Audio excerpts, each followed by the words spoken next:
ꯑꯍꯥꯟꯕꯗ ꯃꯔꯨꯑꯣꯏꯕ ꯄꯥꯎ ꯄꯤꯖꯔꯤ ꯅꯨꯃꯤꯠ ꯇꯔꯨꯛꯅꯤ ꯈꯨꯠꯂꯥꯏ ꯄꯥꯏꯕ ꯂꯥꯜꯍꯧꯕ ꯁꯤꯡꯒꯤ ꯀꯁꯇꯗꯤꯗ ꯊꯝꯂꯨꯔꯕ ꯊꯧꯕꯥꯜꯗꯒꯤ ꯅꯨꯄꯥ ꯃꯆꯥ ꯑꯅꯤ ꯉꯁꯤ ꯑꯌꯨꯛ ꯇꯦꯛꯇ ꯀꯥꯏꯗꯅ ꯊꯥꯗꯣꯔꯛꯈ꯭ꯔꯦ ꯀꯣꯊꯨꯅꯗꯤ ꯂꯥꯜꯍꯧꯕꯅ ꯅꯠꯇꯦ ꯀꯣꯀꯤ ꯖꯣꯒꯤ ꯚꯣꯂꯟꯇꯤꯌꯔꯁꯤꯡꯅ ꯐꯥꯕꯅꯦ ꯍꯥꯏꯕ ꯗꯤꯃꯥꯟ ꯈꯔꯒꯤꯗꯃꯛꯇꯅꯤ ꯐꯥꯖꯤꯜꯂꯨꯕꯅꯤ ꯍꯥꯏꯅꯁꯨ ꯐꯣꯡꯗꯣꯔꯛꯂꯤ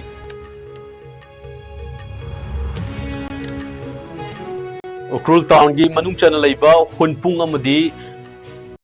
ꯕꯨꯡ ꯈꯨꯜ ꯑꯅꯤ ꯃꯔꯛꯇ ꯊꯣꯛꯈꯤꯕ ꯊꯧꯗꯣꯛ ꯑꯗꯨꯗ ꯌꯥꯎꯕ ꯃꯤꯌꯥꯝꯒꯤ ꯃꯣꯞ ꯑꯃꯅ ꯎꯈ꯭ꯔꯨꯜ ꯄꯨꯂꯤꯁ ꯁ꯭ꯇꯦꯁꯟꯗ ꯈꯨꯠꯁꯨ ꯈꯨꯠꯂꯥꯏ ꯀꯌꯥ ꯂꯨꯠ ꯇꯧꯈꯤꯔꯝꯂꯦ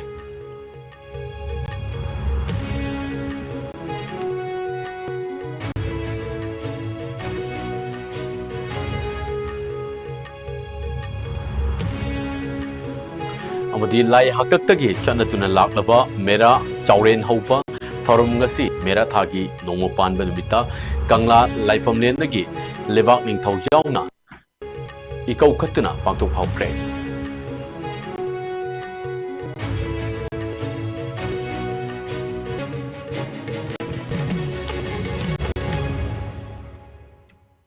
कुरुमजरी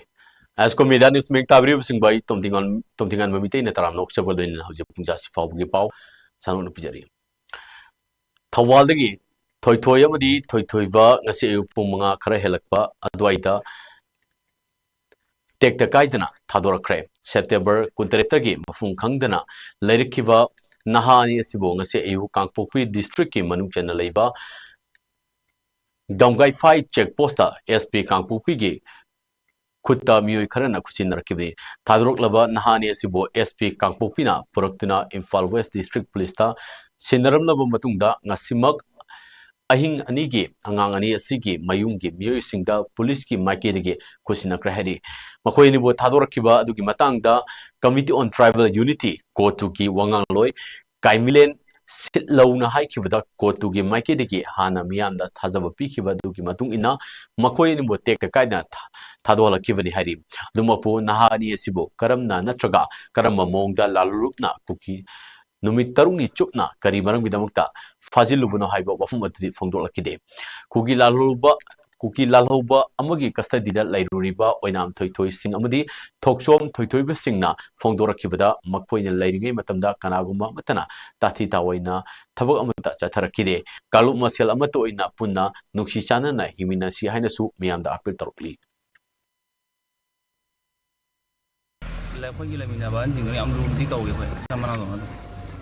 Okay, inau nanti thamning bawa pum leba adi matang da cuman naik ka. Okay. Sinal na sana manau tu manau kumna. Pen da beri ama kasih jadi. Aku na lambi di soy na hadi. Aku soy na sangu bani na. Aku na soy di sana tu kangjai. Adu bu ya ama sinal manau kumna. Tu na sana tu biju. Manau kau thamu ya anu pen haninga leka na. Ya ama jadi thaga seri hani. Ya ama kalau laga na hari apa tu. Saya pun hal lain ni, tu kan hari. Yum yor ni hari. Kamu dah, aku ima, aku family, jadi aku surrounding lain ni ubu pengen kamu dah hanya ada nuai. Semua ini innocent yang tina luan tahu bersita pada am nuai je. Hari itu ni bah community ni hamba sida khana saya naraga di kana berpura kana hari itu yang tina ot nabi ke kam kana berpura lah. Yang ngasi aku na ngasi dagi jinda aku na hal kadu matam masjid aku na singi sinau jinda aku na hai nana aku macam mana amu na aku na hajaning gadi singi si aku kuki sinau jinda tahu tahu khodi makta mai pak pak ya betul wajunu aku macam mana duna luna jana tahu biru semaina betul tak aku tu su so dam tu pak yang jinda anak yang tu nan apa pak si hajan aku akan buat saya aku jadi aku je mangan ya haja badum jawab leh ada adu ka semaina kalani kolani kain hai rak pudo yang am nuai itu am adu belum thakasani September 19 gi fajin thamlakiba naha nupa macha ani ngasi ayuk tek kaina thadoroktuna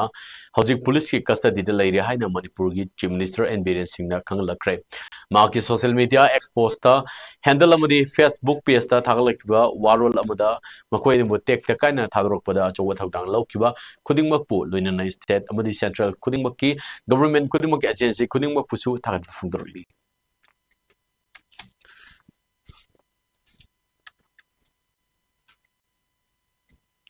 Nakalamromda Manipur Central Jail Sajiwada Lairekiba under trial prisoner Kuki Machatara Matoyamasu Belda Jealousy Taurakre, Haribamu Taramatoyasi, Hanana, Makoi Makoigi, Marile, Court Chingi, Kutangdegi, Tani Rongi Mamangki, Belda, Tadokinaba, Kangla Palekravani, Domapu, Hosik Leva, Levaki, Tangkadaba, Pibam Asidagi, Imungi, Mikey, Akiva Leva, Lorena, Makoi Singbo, take the Kaidana, Makoi Makoigi, Mafum Singda, Tinbada, Changmatik Sava Escort Ki. Kudong Chavasing later jealousy that Tamakivani, Adubungarang Numidang, escort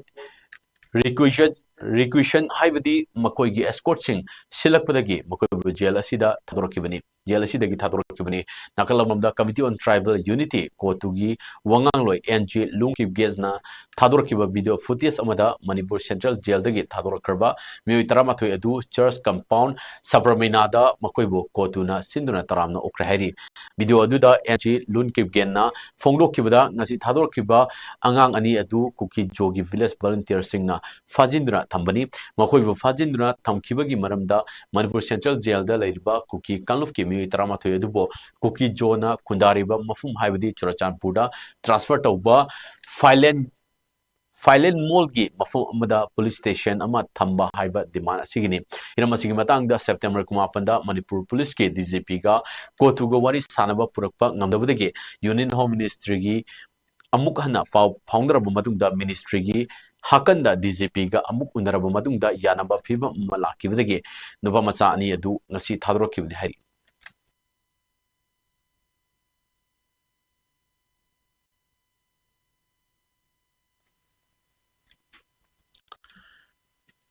Aluminium amadi sulgi folom Potoxing, Pudran Lakpa, Tata Truck among us, Infal Jirbam Lamin as the highway contractor, Tamil district, Numba subdivision, Gimanum Chanba, Kambironda, my chalkre. Truck Aduna, Lambida, Port Pudran Lakpada, Lambida, Tingduna Laiba, my aware, Amada Tenglubadagi, my Horakivani, Lambi, Favadagi, Truck Adugi Matak Tangba, Struxing di, Maina, my Pasu, Missimina stop give out the lake day. Truck Maina Chakpada, Hek Uvuga, Manang Pada Lairamba, Police of the CRPF team. Saktuna May Adu. Howziki Unity can cry. Taudogi Matanga, Police Kim Mikey Tizin Bao Cry.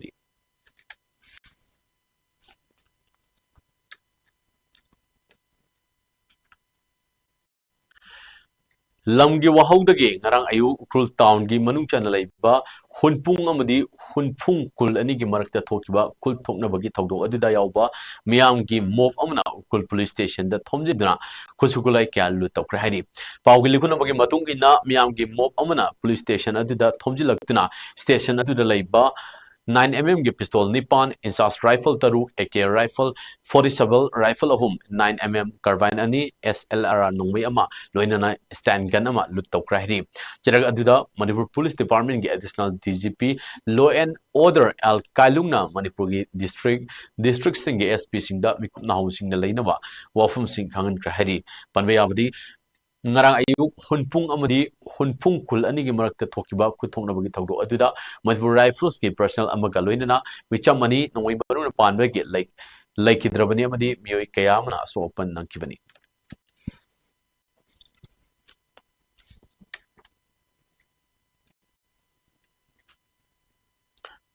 Nakalam romda ukrul ngarang ye ukrul da thokiba thawdo da punna like kidaba mi ki masing mari sukre like kidraba Mio sing adudi hunpung dagi YR Pamjai Jam Kawi Hari Mahak Nasi Upung ni Pang Mani Kutra Helak Mutamda James Hospital da Lakidabani Hari Masigat Haraga Hosi Fawda Tawlo Adu Lakidaba Miki Masing Mari Sukre Nakalam Ukul District Tokiba Live Active Tawdo Aduda Manipur Rifles ki personal amayauna Mi Hum Lakidaba Duda Manipur Chief Minister Thuma Birena Thamoi Shokna Noitaba Fudorkli State ki Home Department Narang Tadorkiba Chief Minister ki appeal amada Tawdo Sida Choklaba Musing Atubada Fagalako Orison Harikli, Langaki Mikey Degasu, District Administration Amsung, Emulating a Tanaraga, Fakat Bayaba, Tossing Pakalakli, Narangi Tawdo Aduda, like Hidraba Singi, Imunga ex Gracia Amadi, Aso upon Nanglaba Singi मियोइसिंगदना सेरगि मतेंग पिरकनी हरब सेंफम सिंग असि state की हाना लेजरिबा scheme सिंग मखादा पिगदबनी मरग सिर उकुल की CSO अमदी मियाना मफुंग फाना Saugata पिदना अथुबा मतमदा तंगु लेताबा पुरकनबा होनमिनसी इरांग थोकनबा इंसिनबा सिंगी मथक्तसु action लखतकने हाइनसु चेरोल असिन मखा तारकली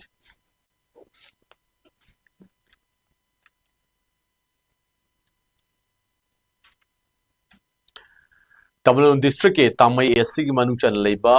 कादी part 4 अमदी क्वेलोंग की मफम सिंगदा नियम कायना थारंबा Poppy Singh SP तमिलोंग ना लुचिंगदुना तामई police की पर्सनल सिंगा लोइना पाक्सना मांगन तान की बगल लोइना मणिपुर के chief minister N Biren Singh ना थागतपा अमदी नुंगाइबा फोंदोरकली ngasi ma ke ex handle da thagla ki ba post amada asigumba loan yadaba mayai ka ba chijak singba muthatna manipur ke masigi lalon itik tawkiba miyoi singi thingna ba honarakpa thabak kuding makpu miyam na thagat fam to im asigumba mayai ka ba chijak sing asi lamdam asigi maru fangna muthatna lainga asin leiriba makai di honaki hari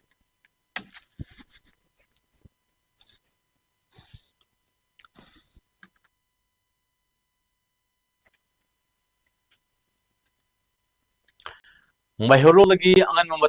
matamdagi hauna lamdam masida fangthoktuna lakliba mera tawrel hauba haibsi miyoibe khunai yamna maruiba thorum amani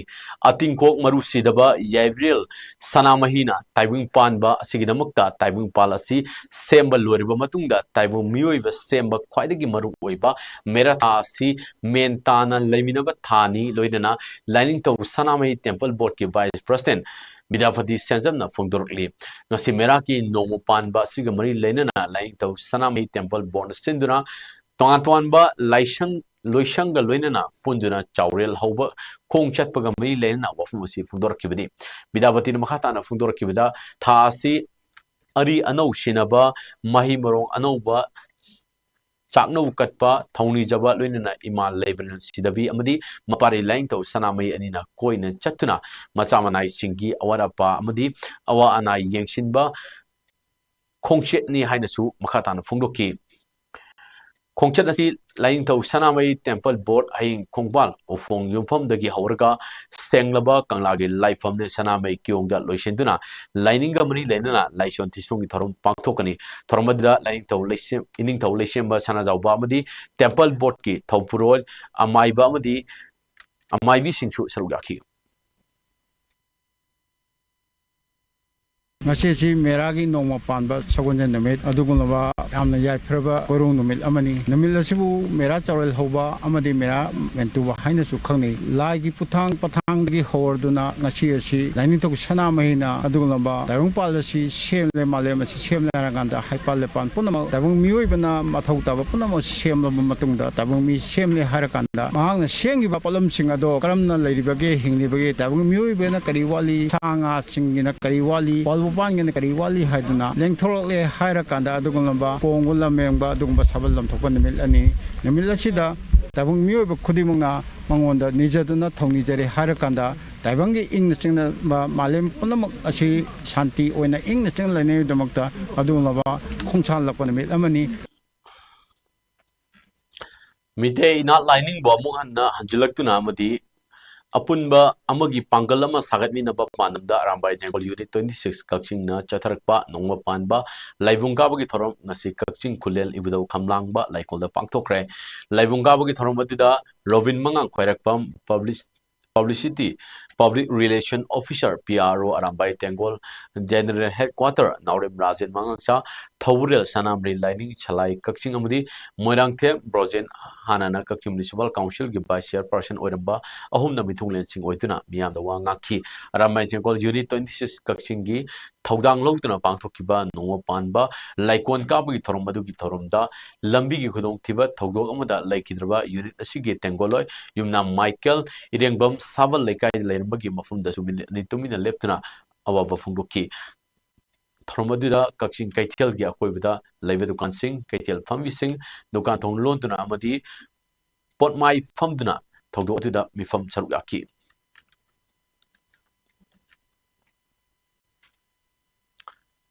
Union Home Ministry amadi State Home Department na wari sanabada thajaba pirakpadagi naga taba mafumsingda United Naga Council UNC na kaukiwa pung nifunipan gi ban matam kharek oina handokre UNC gi information amni publicity secretary na kuyak piduna thador ki cherol amada state asigi nauna district khara sem ki badu handok UNC na thamkiba demand gi matangda tha asigi taramatoida New Delhi da India amadi Manipur lengaka UNC ga tripartite talk chathanaba official chepaw mafangle Benana Levagasi Home Ministry na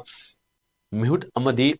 Northeast ki Security Advisor na Hajarapagi Matung inna Manipur in Nagata Mufum Singda Nasi Kauramba Nifunipan gi ban adu matam kharigo in handukle UNC gi Kuthang Kongthang asi Saugat Pibagi Damakta Naga Frontier Organization Singamadi Nagamiam Tagat Fundrugli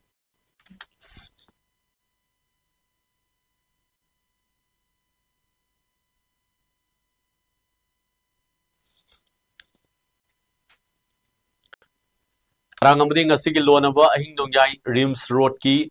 Suvo Hostel manakta sewage household connection semgi thabak shuba mapalam gi simi ani tasinkre haibagi pau manak nakpad leiba miyusingna Manipur Fair Service ta pau pirakpadagi khudakta Manipur Fair Service ke team amadi director masayauna sakshinduna honabadagi rescue tawkre laibakthibadi pau pirakpada matam khara kanawadagi Thawai yaudraba haksang oina recover tawkre loina recover tawkraba haksang animak Lamphir police station da sinakra haina Manipur Fair Service Imphal ki control room dagi cherol amada kangalagli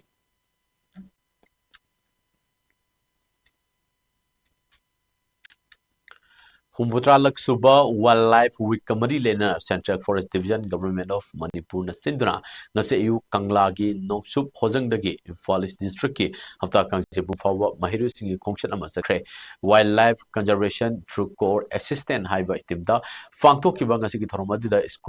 school singi mahiru singna conservation is our duty wildlife is our beauty save sangai the pride of Manipur my sangai my pride protect wildlife they provide happiness haiba thim thaba plate casting sinaduna kongshat du sakhi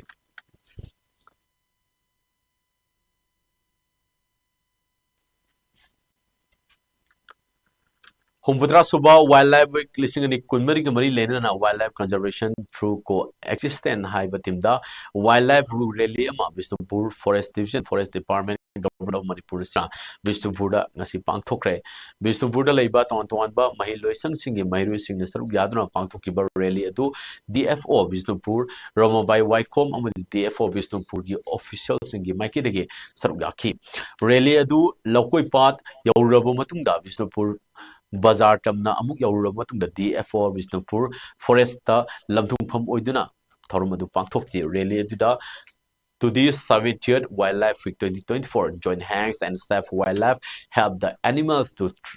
thrive before they become extinct wildlife conservation through coexistence haina thaba playkat kyasu sinaki Rally Duda DFO Bishnupur headquarter gi RFO RG Sarananda RFO Moirangi SG Gitchandra Sarma RFO Bishnupur M Nilamani Amati at the official Sinju Sarugaki DFO Ramabai Waikom na Fundor Kibida Mahirusina campaigner Oiraga Sakibari Sina Wildlife Latragadi Mioba Ikoi Malem Sina Matam Sang na Leve Yarklo Haiba Mapau Puba Kongshat Nihariduna Manipur Asi complex Oiba unique of biodiversity hotspot Mafum Amani Wildlife Singasi Mangragadi Mioba Ikoina Awaba Kya Nangani Haiba awareness Oinaba Manipur Oina Narang Yahoraga Ta Signipan Fauba Wildlife Week asi pangthupan haiki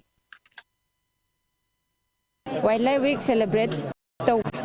si akoigi all over the country tawi Manipur gi oina ngarang dagi kickstart tawjaraga akoi date 8 fawba Wildlife Week asi celebrate tawgadoin karigidama akoina week asibu celebrate tawribano haibadi akoigi wildlife asi conserve tawdaba yade ngas akoi Manipur gi scenario da yengaga akoigi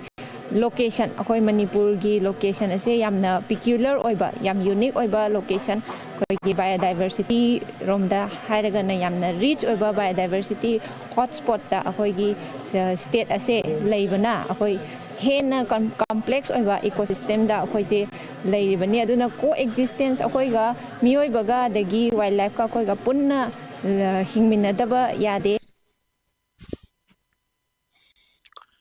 तोंगान तोंगान बा पातसिंगदा सक्तारिबा अमदि मपाल लेबाक्तगी लमलकी उच्चेक कया अमा कन्नबगी पांडमदा Thoubal forest division दा ngasi loud speaker campaign पांगथोक फाउक्रे wild week celebration 2024 ग मरी लेना डिवीजन असिगी डीएफओ डॉक्टर लेसांगतेम जेसिली गी मियंग मखादा रेंज फॉरेस्ट ऑफिसर थवा दिनेशचंद्र सलाम ऑफ दी मय कैथल गी forest beat officer L Samananda चिंगदना रेंज फॉरेस्ट ऑफिस थवाल दी हौदोकी कैंपेन अदो हौदोपक लोइना डिवीजन असिगी मनुंगदा रिबा चिंगासिंग अमति तोंगा तोंगानबा पातसिंगदा सत्तना लमलकी उचेकसिंगबु फाबिगनु मखोयबु कन्व्यू करिगुंबा उचेक फाबा हातपदा मियोइसिंग थेंगनरबदी वाइल्ड लाइफ प्रोटेक्शन एक्ट 1972 की मखादा चई अहुम जेल थंब याई नत्रगा लुपा लिसिंग कुनमंगा फावबा फाइन थियन बे याई हाइदुना चिंबा खोलाउक्या अमदी mobilise तौकी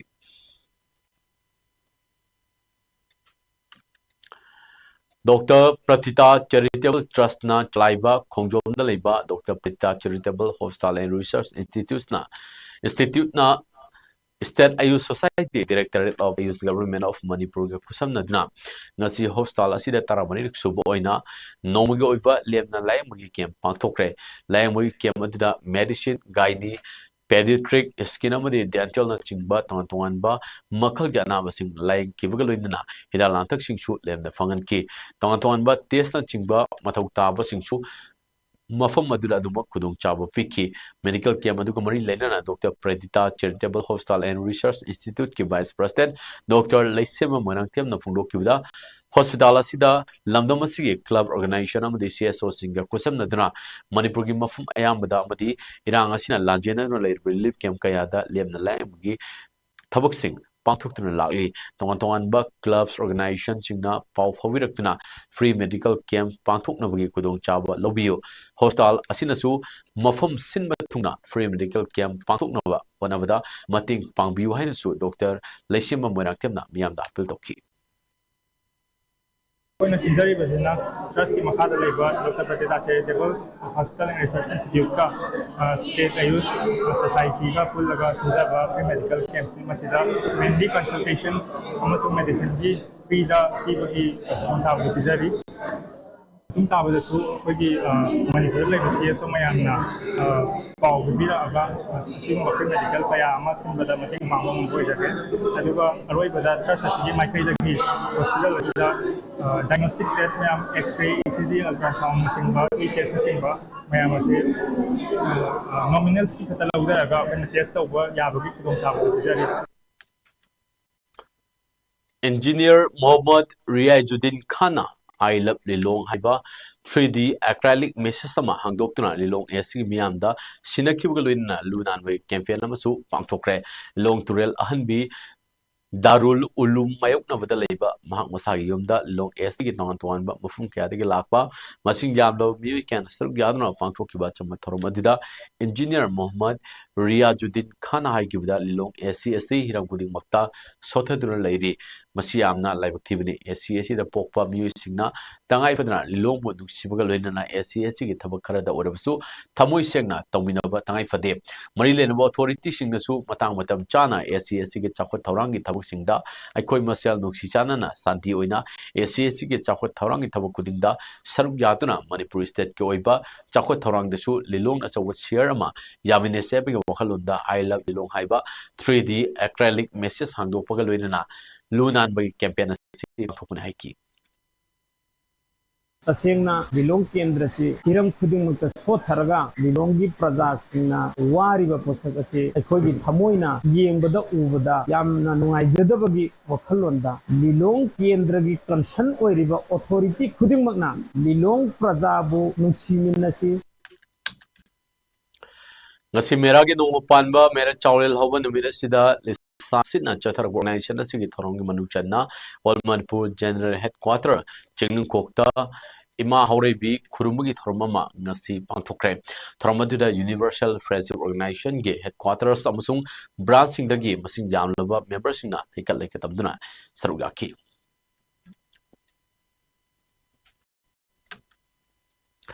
Upon by Repa ki Myro Sin Panglup, Ames na S. Women's College, Unit Council, Unit ꯆꯠꯂꯤꯕ ꯆꯍꯤ 2019 ꯒꯤ ꯅꯧꯅ ꯊꯧ ꯄꯨꯅꯕ ꯄ꯭ꯔꯁꯤꯗꯦꯟꯠ ꯑꯣꯏꯅ ꯁꯅꯥꯊꯣꯏ ꯍꯨꯏꯗ꯭ꯔꯣꯝ, ꯖꯦꯅꯔꯦꯜ ꯁꯦꯀ꯭ꯔꯦꯇꯔꯤ ꯑꯣꯏꯅ ꯃꯤꯅꯔꯥꯕꯥ ꯍꯨꯏꯗ꯭ꯔꯣꯝ ꯑꯃꯗꯤ ꯐꯥꯏꯅꯥꯟꯁ ꯁꯦꯀ꯭ꯔꯦꯇꯔꯤ ꯑꯣꯏꯅ ꯄꯦꯕꯝ ꯚꯤꯛꯇꯣꯔꯤꯌꯥ ꯗꯦꯕꯤꯕꯨ ꯈꯟꯈ꯭ꯔꯦ꯫ ꯑꯃꯔꯣꯝꯗ ꯑꯦꯝꯁ ꯃꯦ ꯂꯝꯕꯤ ꯌꯨꯅꯤꯠ ꯀꯥꯎꯟꯁꯤꯜꯒꯤ ꯑꯣꯏꯅꯁꯨ ꯆꯠꯂꯤꯕ ꯆꯍꯤ 2019 ꯒꯤ ꯊꯧ ꯄꯨꯅꯕ ꯄ꯭ꯔꯁꯤꯗꯦꯟꯠ ꯑꯣꯏꯅ ꯈꯣꯝꯗ꯭ꯔꯥꯝ ꯁꯅꯥꯃꯇꯨꯝ, ꯖꯦꯅꯔꯦꯜ ꯁꯦꯀ꯭ꯔꯦꯇꯔꯤ ꯑꯣꯏꯅ ꯂꯧꯔꯦꯝ ꯋꯥꯡꯂꯦꯟ ꯑꯃꯗꯤ ꯐꯥꯏꯅꯥꯟꯁ ꯁꯦꯀ꯭ꯔꯦꯇꯔꯤ ꯑꯣꯏꯅ ꯈꯨꯃꯨꯖꯝ ꯖꯦꯛꯁꯟꯕꯨ ꯈꯟꯈ꯭ꯔꯦ ꯍꯥꯏꯔꯤ꯫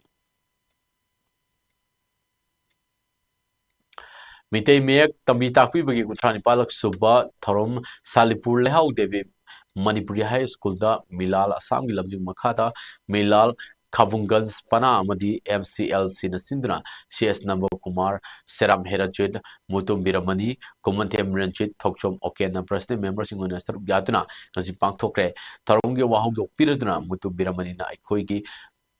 ꯃꯤꯇꯩ ꯑꯩꯈꯣꯏꯒꯤ ꯂꯣꯟ ꯑꯃꯁꯨꯡ ꯃꯌꯦꯛ ꯆꯥꯎꯈꯠꯅꯕ ꯍꯣꯠꯅꯃꯤꯟꯅꯁꯤ, ꯃꯔꯝ ꯑꯗꯨꯅ ꯑꯩꯈꯣꯏ ꯄꯨꯝꯅꯃꯛꯅ ꯃꯌꯦꯛ ꯍꯩꯅꯕꯒꯤꯗꯃꯛꯇ ꯑꯩꯈꯣꯏꯅꯁꯨ ꯈꯨꯟ ꯈꯨꯟꯗ ꯃꯤꯇꯩ ꯃꯌꯦꯛ ꯇꯝꯕꯤ ꯇꯥꯛꯄꯤꯕꯒꯤ ꯊꯧꯔꯝ ꯄꯥꯡꯊꯣꯛꯂꯤꯕꯅꯤ ꯍꯥꯏꯈꯤ꯫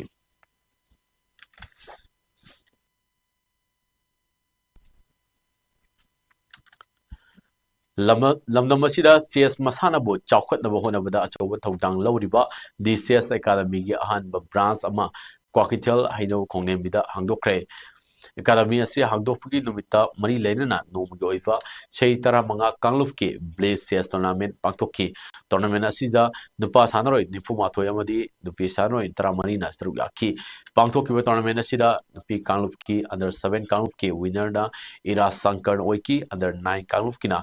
ꯂꯣꯔꯦꯅꯥ ꯅꯥꯃꯦꯔꯥꯛꯄꯝꯅ ꯑꯣꯏꯕ ꯉꯝꯈꯤ, ꯑꯟꯗꯔ 11 ꯀꯥꯡꯂꯨꯞꯀꯤ ꯋꯤꯅꯔꯅ ꯔꯥꯖꯁꯃꯤꯇꯥꯅ ꯑꯣꯏꯕ ꯉꯝꯈꯤ꯫ ꯅꯥꯗꯤꯌꯥ ꯁꯧꯒꯥꯏꯖꯝ, ꯅꯤꯁꯤꯇꯥ ꯄꯣꯟꯁꯪꯕꯝ ꯑꯃꯗꯤ ꯅꯣꯡꯊꯣꯝꯕꯝ ꯖꯣꯖꯣꯅ ꯑꯟꯗꯔ 15 ꯀꯥꯡꯂꯨꯞꯀꯤ ꯃꯊꯪꯁꯤꯅ ꯑꯍꯥꯟꯕ, ꯑꯅꯤꯁꯨꯕ ꯑꯃꯗꯤ ꯑꯍꯨꯝꯁꯨꯕ ꯇꯥꯕ ꯉꯝꯈꯤ꯫ ꯇꯣꯔꯅꯥꯃꯦꯟꯠ ꯑꯁꯤꯗ ꯑꯟꯗꯔ 11 ꯀꯥꯡꯂꯨꯞꯀꯤ ꯋꯤꯅꯔ ꯏꯁꯇꯦꯟꯂꯤ ꯃꯤꯊꯣꯏꯕ ꯂꯧꯔꯦꯝꯕꯝꯅ ꯂꯧꯕ ꯉꯝꯈꯤ꯫ ꯑꯟꯗꯔ 9 ꯀꯥꯡꯂꯨꯞꯇ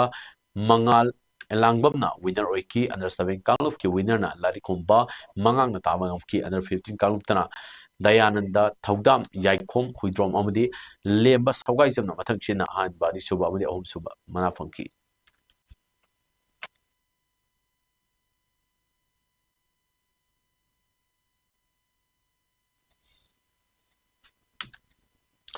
ꯍꯧꯖꯤꯛ ꯑꯔꯣꯏꯕꯗ ꯃꯔꯨꯑꯣꯏꯕ ꯄꯥꯎ ꯑꯃ ꯑꯣꯏꯅ ꯄꯤꯖꯔꯤ꯫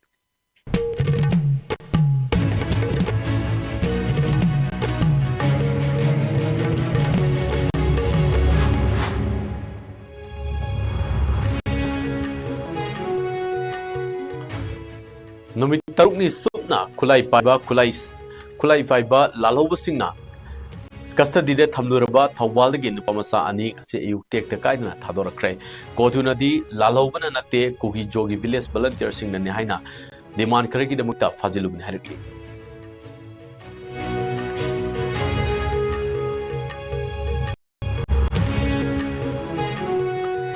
ꯎꯈ꯭ꯔꯨꯜ ꯇꯥꯎꯟꯒꯤ ꯃꯅꯨꯡ ꯆꯟꯅ ꯂꯩꯕ ꯍꯨꯟꯄꯨꯡ ꯑꯃꯗꯤ ꯍꯨꯟꯐꯨꯡ ꯈꯨꯜ ꯑꯅꯤꯒꯤ ꯃꯔꯛꯇ ꯊꯣꯛꯈꯤꯕ ꯊꯧꯗꯣꯛ ꯑꯗꯨꯗ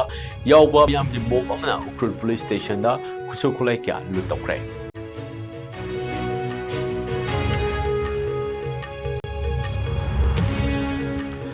ꯑꯃꯗꯤ ꯂꯥꯏ ꯍꯥꯛꯇꯛꯇꯒꯤ ꯆꯠꯅꯗꯨꯅ ꯂꯥꯛꯂꯕ ꯃꯦꯔꯥ ꯆꯥꯎꯔꯦꯜ ꯍꯧꯕ ꯊꯧꯔꯝ ꯉꯁꯤ ꯃꯦꯔꯥ ꯊꯥꯒꯤ ꯅꯣꯡꯃ ꯄꯥꯟꯕ ꯅꯨꯃꯤꯠꯇ ꯀꯪꯂꯥ ꯂꯥꯏꯐꯝꯂꯦꯟꯗꯒꯤ ꯂꯩꯕꯥꯛ ꯅꯤꯡꯊꯧ ꯌꯥꯎꯅ ꯏꯀꯧ ꯈꯠꯇꯨꯅ ꯄꯥꯡꯊꯣꯛꯄ ꯍꯧꯈ꯭ꯔꯦ꯫